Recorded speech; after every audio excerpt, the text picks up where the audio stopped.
नमस्कार बच्चों। पिछले वीडियो में हमने मेरा अहोभाग्य इस पाठ पर चर्चा की। अब इस वीडियो में मेरा अहोभाग्य इसके प्रश्नोत्तर पर चर्चा करेंगे। चलिए शुरुआत करते हैं शब्द वाटिका से। नए शब्द: संस्मरण, स्मरणीय घटना, उल्लासित, आनंदित, दल, समूह, सृष्टि, संसार, अनुभूति, स्व अनुभव, बकुल, मौलसिरी, वृक्ष क्या नाम, मानसिक, खाद्य, वैचारिक, चर्चा, मध्याह्न, दोपहर, वार्तालाप, बातचीत, संसर्ग, संगति, सघन, घना, उपवन, उद्यान। आगे बढ़ते हैं। सूचना के अनुसार कृतियां कीजिए। पाठ में आया भारत के प्रसिद्ध शहर का नाम। कौन सा था शहर? कोलकाता। गुरुदेव की कहानियों की खासियत। 3 खासियत थी। कौन सी है? पहली, ग्रामीण जीवन के संसर्ग का वर्णन। दूसरा है ग्रामीण जनता के मनोवृत्ति के दर्शन। तीसरी खासियत है संसार के सभी लोगों को पसंद आने वाली। गुरुदेव और सब जिससे परिचित हो गए थे वह व्यक्ति। कौन सी थी वह व्यक्ति? काबुली वाला।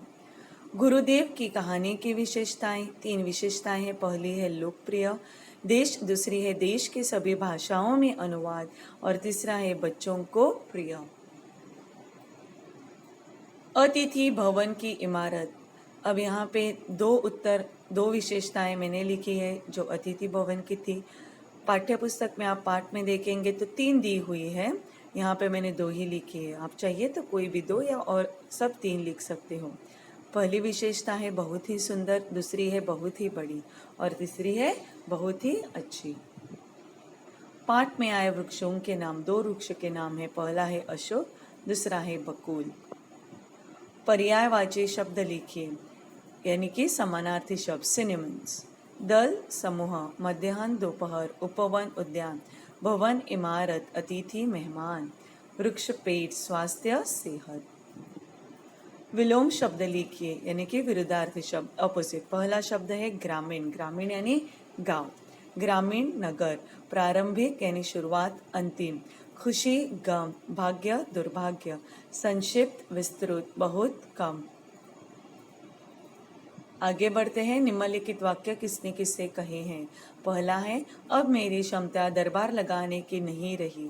यह वाक्य गुरुदेव रविंद्रनाथ ठाकुर ने साहित्यिक दल के सदस्यों से कहा है।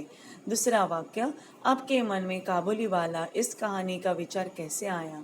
यह वाक्य लेखक चंद्रगुप्त विद्यालंकार जी ने गुरुदेव रविंद्रनाथ ठाकुर से कहा है। तीसरा, हम सब उससे बहुत परिचित हो गए थे। यह वाक्य गुरुदेव रविंद्रनाथ ठाकुर ने साहित्यिक दल के सदस्यों से कहा है। निम्नलिखित शब्दों के लिंग और वचन बदलकर लिखे। एक तरफ मैंने स्त्रीलिंग वाले शब्द लिखे हैं, दूसरी तरफ पुल्लिंग वाले शब्द। अब स्त्रीलिंग वाले शब्दों के एक वचन और बहुवचन रूप लिखे हैं, उसी प्रकार पुल्लिंग वाले शब्दों के एक वचन रूप और बहुवचन लिखे हैं। शुरुआत करते ही स्त्रीलिंग शब्द से। एक वचन, भैंस, बहुवचन भैंसे। बिल्ली, बिल्लियाँ। घोड़ी, घोड़ियाँ। नागिन, नागिने। चूहिया, चूहियाए। पुल्लिंग के एक वचन, बहुवचन, भैंसा, भैंसे। बिल्लाव, बिल्लाव। घोड़ा, घोड़े। नाग, नाग। चूहा, चूहे।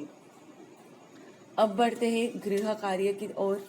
इस गृह कार्य में मैंने आपके लिए स्वयं अध्ययन प्रश्न लिखे हैं। इसके उत्तर मैं आपके साथ अभी डिस्कस करूंगी, उसके उत्तर आप खुद को लिखने हैं।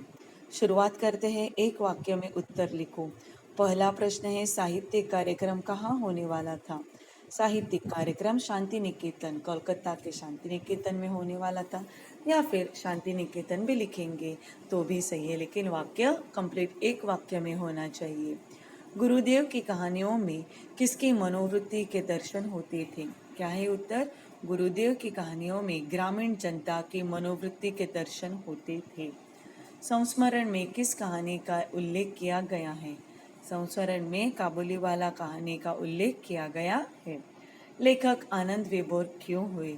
लेखक ने जब यह जाना कि जिस कमरे में उन्हें ठहराया गया है वहीं बैठकर गुरुदेव ने अपनी गीतांजलि का अधिकांश भाग लिखा था, तो वे आनंद विभोर हो गए। और एक किसने किससे कहा वाक्य है, इसके उत्तर आपको लिखने हैं। मुझे स्वयं लोगों से बातचीत करने में आनंद आता है। किसने कहा है ये वाक्य? गुरुदेव रविंद्रनाथ ठाकुर ने। किससे कहा है? साहित्यिक दल के सदस्यों से कहा है। धन्यवाद बच्चों। उम्मीद करती हूँ आपको ये वीडियो, प्रश्नोत्तर पर वीडियो समझ में आई होगी। अगर नहीं आया है तो वापस इसे देखें और आपको ज़रूर समझ में आएगा। धन्यवाद।